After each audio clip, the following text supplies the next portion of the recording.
Alors, je suis particulièrement certain que vous m'avez vu arriver sur mon cheval blanc.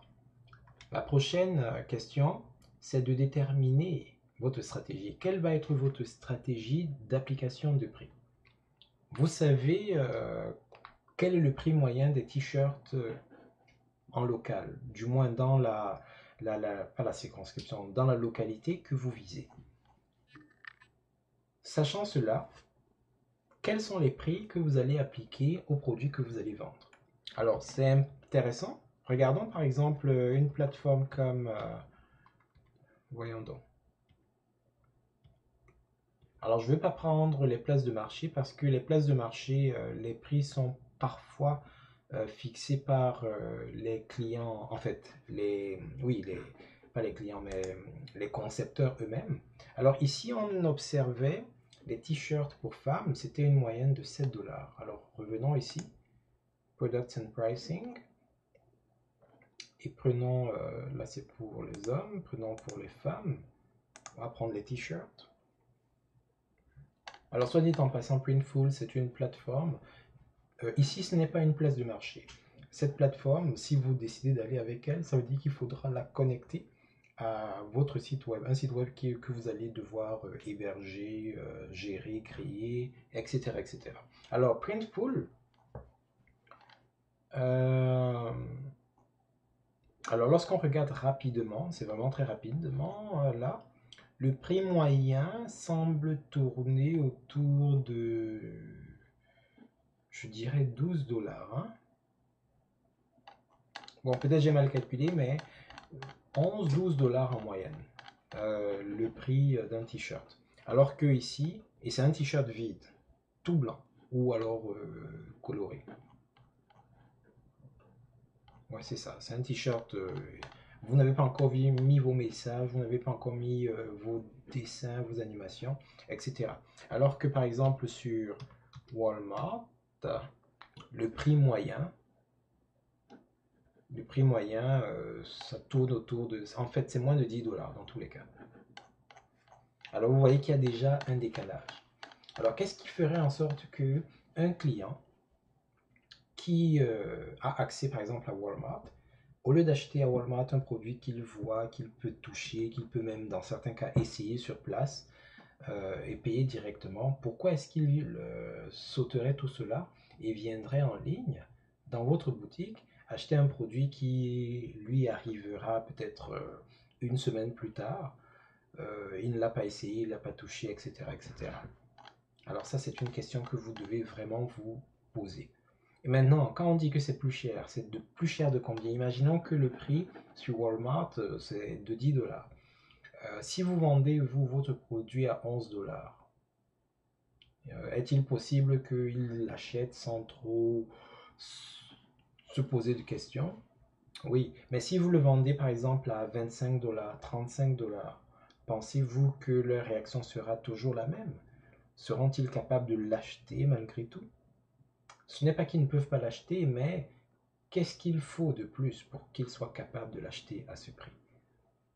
Alors, dans la stratégie de détermination de prix, il y a plusieurs choses que vous pouvez faire. Parce que ces plateformes-là vous proposent des prix par défaut, les prix des produits par défaut.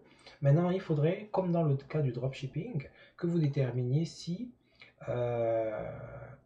vous allez appliquer une marge, un coefficient plutôt, à tous les produits que vous vendez. Ça peut être par exemple que vous décidez de multiplier par 2 tous les prix de produits. C'est-à-dire que, en principe, ce t-shirt, si vous décidez de le vendre, il vous revient à, disons, 13 dollars. Alors, si vous décidez de multiplier tous vos produits par 2, ça veut dire que lorsque vous allez le vendre à 26 dollars. En d'autres termes, 13 dollars vont rester dans votre poche. Ça peut être une stratégie. D'autres personnes vont plutôt dire que, tu sais quoi, Soka, moi, au lieu de multiplier les prix des produits, je préfère avoir une cote fixe.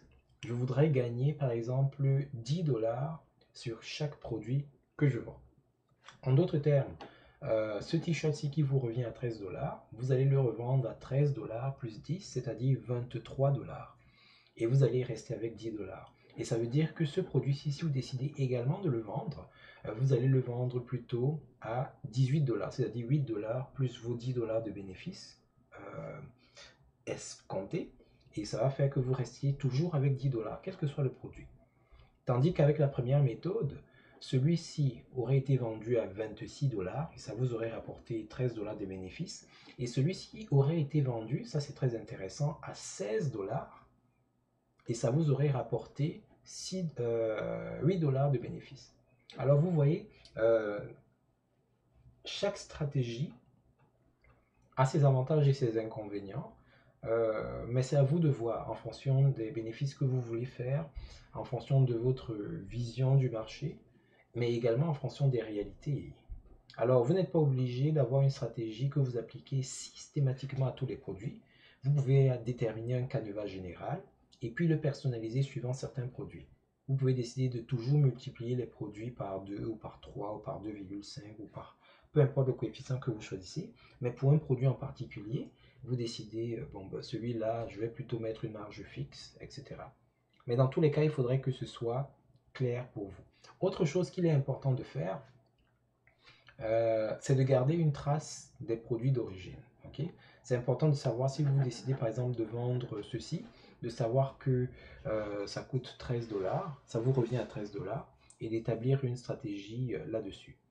Parce que ce qui arrive aussi parfois, c'est que certaines personnes, elles vont vendre exactement le même produit, mais pour des raisons obscures, aujourd'hui, le produit qu'ils vendent, c'est 26 $. Demain, le même produit, les mêmes caractéristiques, ça coûte plutôt 45 $.